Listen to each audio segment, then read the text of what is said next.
So today is Tuesday, September 29th, and it's even still so hard to believe that it's September. It's crazy.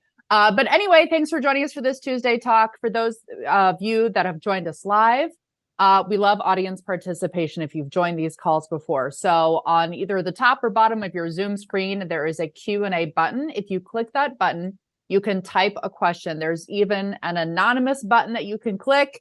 If you don't want anybody to know what your name is, certainly up to you, but we love audience participation. These conversations just go so much better and smoother when people ask questions. It's really engaging. So anyway, Margaret, would you mind introducing your special self to our listeners, please?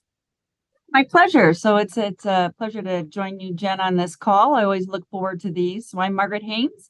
I'm the CEO and president for Right at Home, and excited to be here today.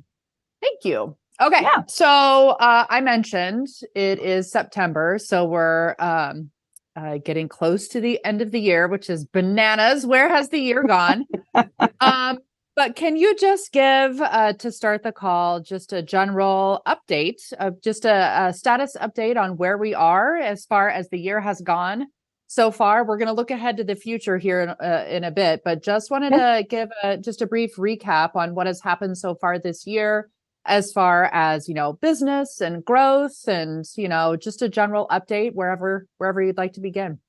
Yeah, there's so many positive things to talk about. So 2023 has been a really good year across the board for the network.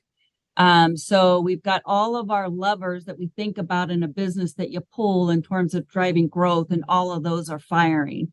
So what I mean by that is the number of hours. So when I look across the entire network, our number of hours per week of care that's being provided in the home, services that are being provided, is continuing to uptick.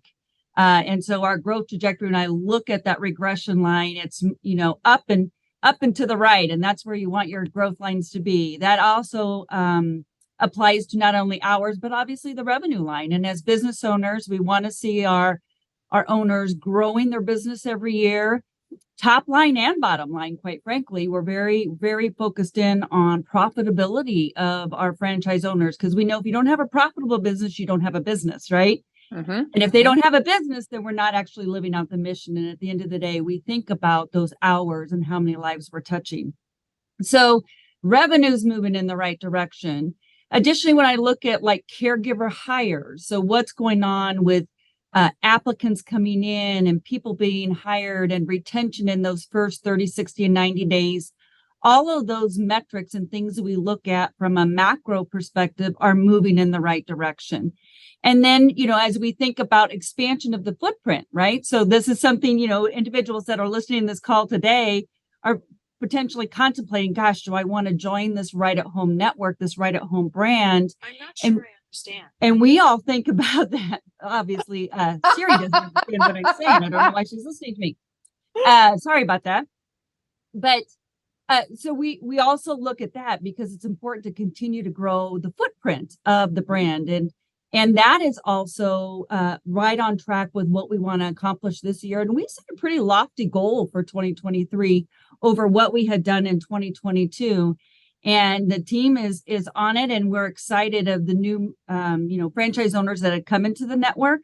But we've also seen some expansions happening as well with individuals that have been in the network for, several years or many, many years. And they too, taking that next step and saying, you know what, I want to continue to grow my business. I want to become that multi-site kind of owner. So those are all super positive metrics that just off the top of my head, and I could go on and on. Yes, I know. Yeah. Okay. So there's so much more behind that. But what you have mentioned, to summarize, looking at growing hours, growing revenue, caregiver hires, expansion of the actual footprint, existing franchisee expansion. So what you have just described there are some of the bigger rocks that we're working on as a company. And I suppose why I'm summarizing this is when you become a Right at Home franchise owner, of course, we love selling franchises. Selfishly, I do. I mean, that's what I do all day. I'm the lucky person that gets to do that, award the franchise opportunity. But it doesn't stop there. It actually really starts there. So Our jobs here at home base, at the corporate office, everything that Margaret just mentioned, that is what we are doing to help you as a franchise owner grow your business, start your business, actually open your business, start your business, grow your business for years to come. That's something that we're constantly watching, is helping you, the franchise owner, increase your hours, increase your revenue, hire more caregivers. Right. We just ended what we call a Takeoff Tuesday. We have several resources on deck for our franchise owners to help with, that engagement with everyone here and the things that we're helping our franchise owners with on that specific initiative, whatever the topic is on that particular Tuesday. But anyway, I could also go on and on. As I've been rambling, 2 questions have come in, and I'll just ask them as they are written. It says here, the first question: what do you attribute to the increase of hours?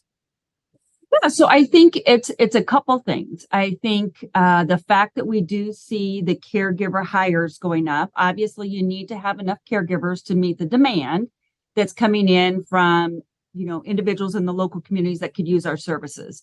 So having that uptick of caregivers means then offices aren't maybe having to have as large of a waiting list, and they're able to actually start servicing those clients instead of saying, Mr. Smith, love to take care of you. We can start service for you in a week. Maybe now with their bench strength of their caregivers, they're able to start it the next day or whatever the case may be. So I think part of it's that. I think just pure demand, right? So I would say we're still, as you look across as an economy as a whole, we're still kind of coming out of those post-COVID. And I hate to even talk about COVID. It's like that should be a word that we can never say again. But I do think businesses are still recovering from that. And obviously, the great thing with our business model is even through COVID, our owners did well because people wanted to be in their homes. And it really highlighted, quite frankly, the value of having your loved one be able to stay in their home versus maybe having to put them in an institutional setting, which during the COVID times, families couldn't even get in to see their loved ones. And that is heartbreaking just to think about having to go through that kind of experience. So I think it's caregivers. I think, again, we've got an incredible demand, and demand is only continuing to elevate because we're just on the cusp of this boom that everybody's talking about, this silver tsunami or whatever, term you want to put towards it. But we know we have an aging population, and that aging population is going to need care. And we don't have enough facilities, nor does anybody want to be in the facility. They want to be in their homes. So we're just on the brink of just expansive growth to where there's just going to be so much demand. So I think that's driving it as well. And it really is just continually engagement with the franchise owners, continuing to look at how can we make things even better? What are new things we can try? So we're doing some innovation as well, to just prepare for this boom of so much demand, and how can we start to try some things that maybe take a little bit off the pressure of that 1-to-1 ratio between a caregiver and a client. Okay, got it. Thank you. Yep. All right, 2 more questions. I'll just start with the one at the top here. It says, and this is something that another question just came in. I'm going to ignore that one. First question of 3. You mentioned earlier existing franchise owners expanding, and this is something that a frequently asked question that we get a lot here on the franchise development team. Everybody starts with just one, right? And then they say, okay, cool, that's awesome. I'm starting with one, but I want to have 50 of these. I want to expand one day, someday. When will you allow me to do that? So that's what this question says here. How long before you allow owners to expand? Yeah, and I think I don't like to think about it so much as time-based as I do want to think about it as, at the end of the day, we don't want to sell you an additional territory if that's going to put too much pressure on your current business model that you're executing, right? So when I talked about the beginning, we want to see growth top line and bottom line, so the profitability line as well. And anytime an owner is looking to expand, for some owners, that's an easy thing to step into. Maybe it's a year in or whatever, once they kind of get the legs underneath them. And for some owners, they may step into that and realize, gosh, running these multiple sites, it's a whole different ball game in many cases, and different headaches. So it's not for everyone. And we want to make sure, it shouldn't be a land grab, right? So as an owner is thinking about expanding, it's because they have put together a business plan that says this is what they plan to do, to now not only take away from their first territory that they're operating, but now treating the second one equally important to be able to grow it. So that's what the business coaches focus on. So we have individuals that throughout the life cycle of an owner being part of the Right at Home brand, they've got someone here. Actually, they've got a whole team here. But someone that's kind of the main primary contact that they can connect them to all the subject matter experts to help them find what's that right time, so that at the end of the day, the tide raises both boats. It doesn't sink one in order, to save another. Yes. Okay. Yeah. Perfect. Thank you. Yeah. Next question on the list here. I'm gonna start at the top. There's 2 more here. 3, actually. Another one just popped up. This is what's happening to me. They're just coming out of the woodwork here. Okay. This one says, with the increase of cost of goods/services happening across the nation, across all industries right now, do you feel that this is impacting the home care industry? If so, how or what does that look like?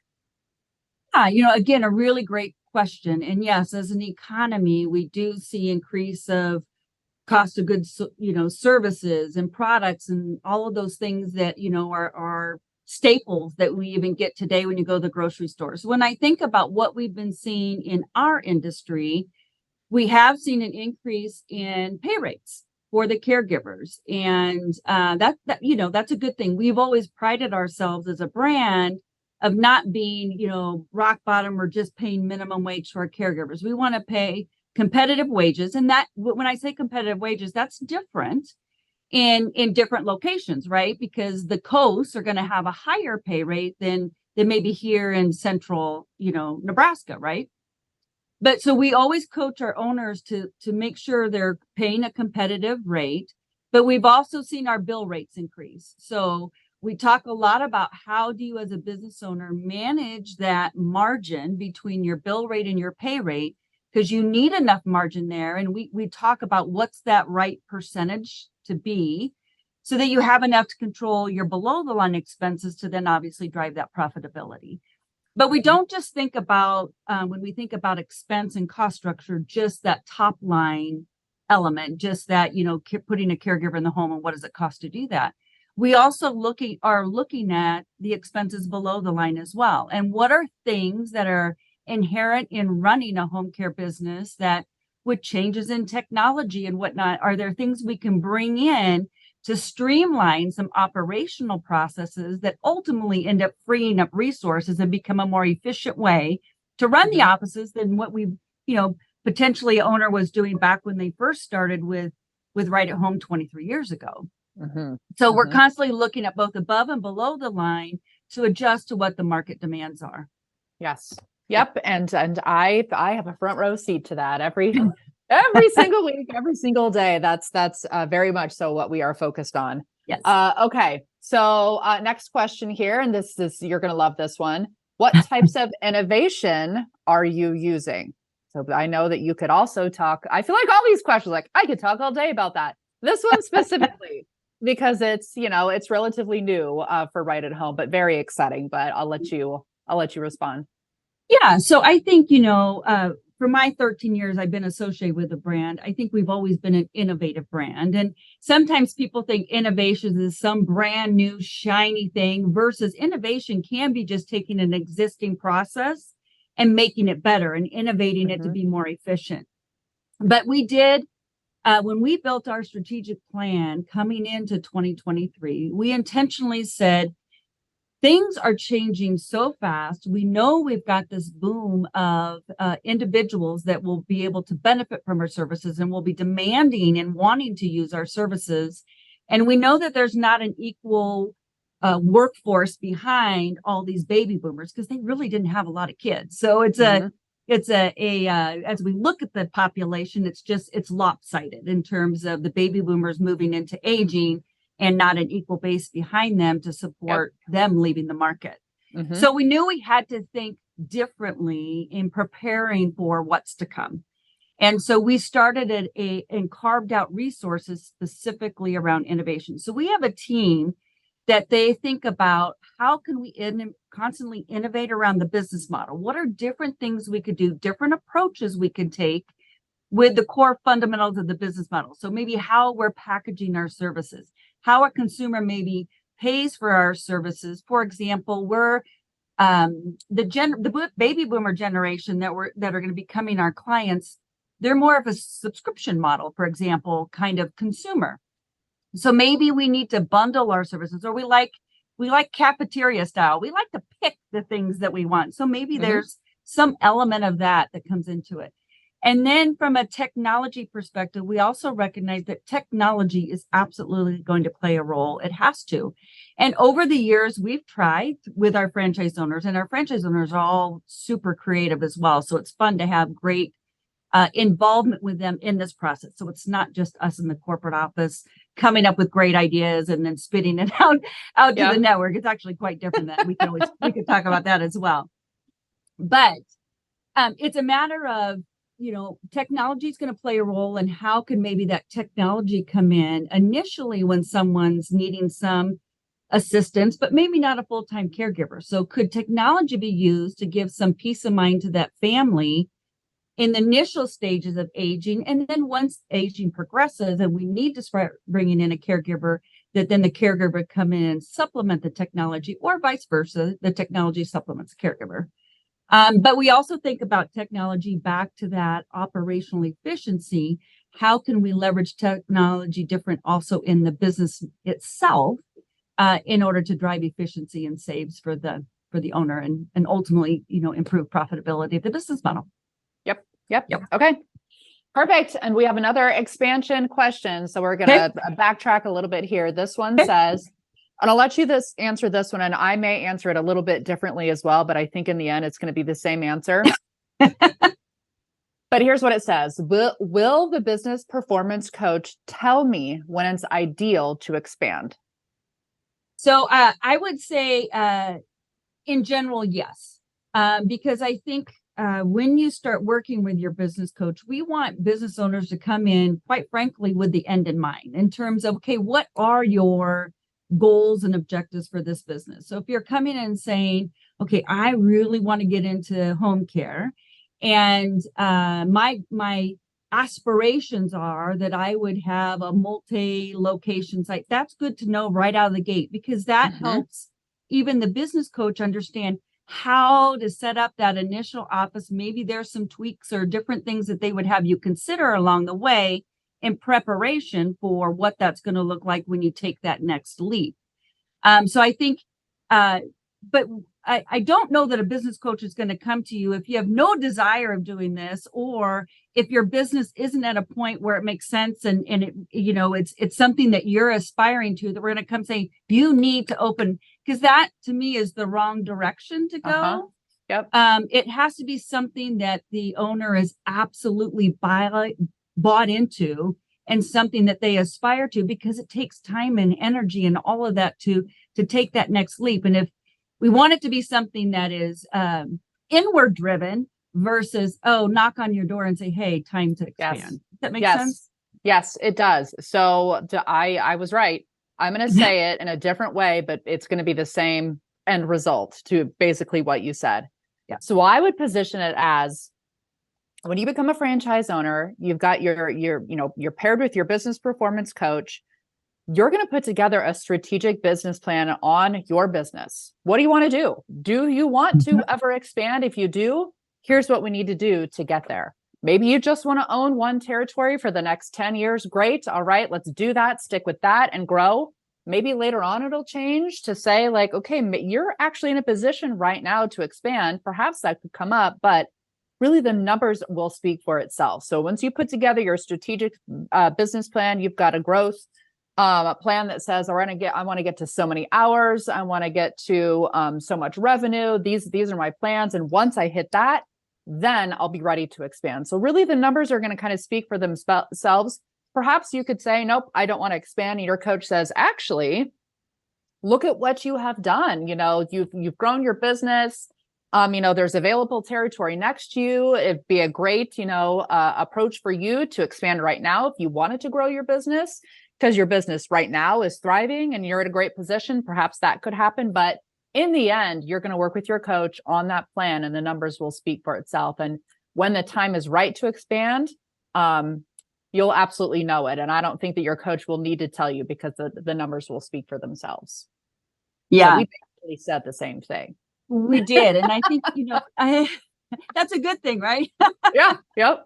But I think also too, it's important that during that expansion process, so once an owner thinks, gosh, I'm ready to expand, there's a whole business case that gets created there as well, right? Because again, back to my point earlier, we don't want to sell you another territory if it's not going to be something that you are lined up to be successful at, Sure. Because then nobody wins there. Yes. Yep. Yeah. And if you're listening to this and you're confused, like, okay, so what does that look like? And how do I really know? Mm-hmm. We have a really wonderful process in place to help you fully understand if the time is right for you to expand right now or not. Things that you'll do as a franchise owner that you'll submit back to us, and then a full review on our part to really make sure that everything looks good, checking the boxes to make sure that you are in the proper position to expand. So lots of research and help and assistance and support that you're going to receive when that time comes. Right. Just to note. Okay. So there have been a couple of frequently asked questions that I want to ask you directly, because I know that we have some listeners on the line right now that I think would benefit from you answering these questions directly. So I'm going to pick a couple here. All right. So one specific question that people have been asking is owner operator versus absentee owner. So really asking the question, Right at Home is an owner operator business model. Kind of what is the why behind that? And why not? Why not absentee owner? Because there are a lot of people that come to us and say, I would love to join the Right at Home system, but I'm not going to run the day-to-day. I'm not going to be involved. I'm not going to do, this and that, in which we say then Right at Home isn't the right fit for you at this time. So we'd just love to hear your thoughts on Right at Home being an owner operator business model and why that is, why that's so important. Yeah. And it is so important to have that owner operated setup and mentality, because when you think about the business that we are in helping people in a very vulnerable situation. We're engaging with families typically at a point of stress, because maybe they just went home for the holidays and saw that mom or dad or aunt or uncle isn't doing well and needs some additional assistance. And they're stressed about it. They're nervous. They worry about their loved one. It is so relationship based. And I will tell you that nothing is better, especially starting out the business, when it's that owner that goes in and talks with the family and says, this is my business. And let me just tell you what we can do to help give you, the family, peace of mind, but also come alongside your loved one and support them into the things that are more difficult for them to do on their own, and allow them to continue to thrive in the things that they can do independently. So it's very much relationship based. And that's why it's so important. You can't be removed from that experience and really get a strong business growing in this industry. That's why we've really stayed true to that owner operated is so important. Okay. And then as far as the timing of, so let's just pretend somebody just signed a franchise agreement, paid their franchise fee, they're officially a Right at Home business owner, and they're going to start the onboarding process, the RightStart program, working with our project management team. What does the time commitment look like from that point? Fast forward to the business, opens, the open light, open sign on, the doors unlocked, open for business. So just looking for a sense of time commitment. I think that's another frequently asked question that we get. Okay, got it. I'm going to be an owner operator, but what does that time commitment look like? Like, does it start when the business opens, or is there a time commitment before the business opens? Yeah, so there's definitely time commitment before the business opens. So I think, putting myself in the shoes of someone trying to decide if they want to become a home care operator, so own a home care business, and then specifically in the Right at Home network. The minute I'm signing my franchise agreement, we are game on. Actually, we've been game on before that in terms of helping you kind of understand what the brand is, but really then walking you through a very detailed project plan, for lack of a better term, of the things you need to do to get your business ready. Now, in some states, that time frame may be elongated if there's licensure and those sort of things. So there may be some peaks and valleys in terms of amount of time. But I would want an owner to come in with the mindset of saying, I've just signed on the bottom line to start this business. That's my number one priority. And let's get moving on the things that we need to get done to do that. Certainly, once the business is getting ready to open, it's all in. And, as an owner, you want to be, which again is why owner operated is so important, because you start off with just typically the owner and one other individual that you're hiring to either do the marketing outside in the community, or someone that's in the office kind of doing the core operations and getting things running. But your business will grow quickly if you're actually putting the time and energy into it. If you're looking for a business that it's like, I just want to open the front door, sit back and just watch it run. That's not what home care is. But I can also tell you, while it is a business that ultimately is 24/7, 365, you aren't probably going to find another industry that is so dear to people's hearts that are in this industry. You can just see the passion that they have, especially across our owners, in this whole thing of bringing our mission to life. And we really do want to improve the quality of life for those we serve. So it's a hard question, I guess, for me to answer in terms of that time commitment. But as an owner, you got to be all in if you're wanting to do this. And I can't imagine not being all in. Yes. Yep. And then you kind of answered this question. A question came up while you were talking, Margaret. It says, what is the average number of hours per week an owner has to dedicate to this timeline to opening? Oh, gosh. I'm probably not the best one to answer that question.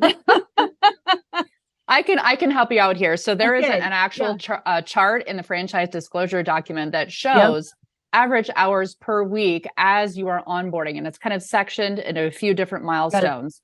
So it's hours per week prior to residence week, the number of hours during residence week, and then even some hours post residence week, and then shortly thereafter you open, I believe. But I believe off the top of my head, it's a range of anywhere from 20 to 40 hours per week you are dedicating to getting your business up and running. And that's what this specific question is asking here, the timeline to opening. It varies. It could be anywhere from 20 to 40. It could be 20. It could be over 40. It really just depends on, the size of the business, the territory, if it's a licensure state. But your project manager, you're going to be in very capable hands with your project manager. We put together a really lovely dashboard that keeps you on track with all the milestones, timing to complete those. You'll see, tasks on our end.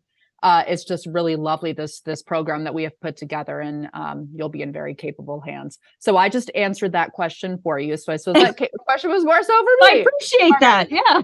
Okay, so here's another question that just came in. It says, at what stage do I need to leave my current job? So this is somebody who's listening who, most likely they have full-time employment right now, thinking of joining the system. So at what point during this time frame do they need to leave their job to start their right at home business? Yeah. And again, I think it's so situational. So it wouldn't be fair for me to say, oh, well, you need to leave 2 weeks after you sign the agreement or a month after. It really depends on what that timeline is going to look like. And that's why we arm you as a new owner in the system with that RightStart project manager, that individual that's going to help you figure out what needs to get done so you can do the right balance. Because I get it. As you're starting up a business, you're like, okay, well, I don't want to completely turn off the spigot of, income that I'm making from my current job to now transition to now being, running my own company and kind of calling the shots. So we are very sensitive to that, but we're going to be really forthright and very honest and based on what's going on and what state you're in and what that project plan looks like, what's going to make the most sense to set you up for success. Yes. Yep. Okay. Perfect. Perfectly said, Margaret. All right. So we have 1 minute to spare. Or do you have any final closing thoughts for our listeners as we part ways until next time in a couple weeks? Just thank you. Thank you for the opportunity. I appreciate everybody on the call that has taken time out of their day to learn more about Right at Home and who we are as a brand and what we think about on a daily basis. And again, it's such a wonderful industry, but I'm certainly very biased to the Right at Home brand itself. And it's a pleasure. I love getting up and coming to work every day because we truly are improving the quality of life for those that we serve. And that's a great business to be in. I agree. Okay. Thank you, Margaret. As always, I appreciate you. I know our listeners do as well. So thanks again. Absolutely. Thank you. Okay. Have a great day. Goodbye. Bye-bye.